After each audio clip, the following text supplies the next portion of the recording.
সুপ্রিয় দর্শক, আমরা এখন বর্তমানে আছি বিন্নাটি চৌরাস্তা মোড়ে। এখানে আপনারা দেখতে পাচ্ছেন যে ইসলাম প্রিয় তাওহিদি জনতা এবং ছাত্র জনতার উদ্যোগে কিন্তু আপনারা দেখতে পাচ্ছেন এখানে মূর্তি ভাঙা আন্দোলন চালিয়ে যাচ্ছেন।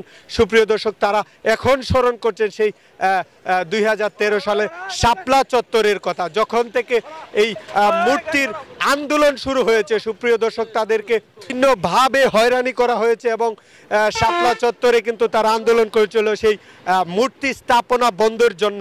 হয়রানি ভুগতে হয়েছে এবং তাদেরকে জেল জুলুম সহ আরও ইত্যাদি হয়রানি তাদেরকে করেছেন স্বৈরাচারী সরকার শেখ হাসিনা। সুপ্রিয় দর্শক, এখন তারা বলছেন যে 5ই আগস্টের পরে স্বৈরাচারী সরকার শেখ হাসিনা দেশ থেকে পালিয়ে যাবার পর থেকে তারা কিন্তু বাক স্বাধীনতা পেয়েছেন এবং তাদের দেশটাকে নতুন করে গড়ে তোলার জন্য তারা কিন্তু অধিকারটুকু পেয়েছেন স্বৈরাচারী সরকার শেখ হাসিনা পালিয়ে যাওয়ার পর থেকেই। কিন্তু এখন থেকে আমাদের 95% মুসলমানের দেশ কিন্তু আমরা আমাদের মতো তৈরি করব। আমরা কোনো ইসলামের অনৈতিক কাজ সেটা আমরা করতে দিব না এবং দেশটাকে আমরা আমাদের বিভিন্ন অঞ্চলে কিন্তু অবৈধভাবে কিন্তু অবৈধ সরকার মূর্তি স্থাপনা করেছে, সেই মূর্তি ভাঙার কার্যক্রম ধারাবাহিকভাবে চালিয়ে যাচ্ছেন। সুপ্রিয় দর্শক, সকাল থেকেই কিন্তু তাদের এই ধারাবাহিক আন্দোলন চালিয়ে যাচ্ছেন। সুপ্রিয় দর্শক, কিশোরগঞ্জের আওয়ামী লীগ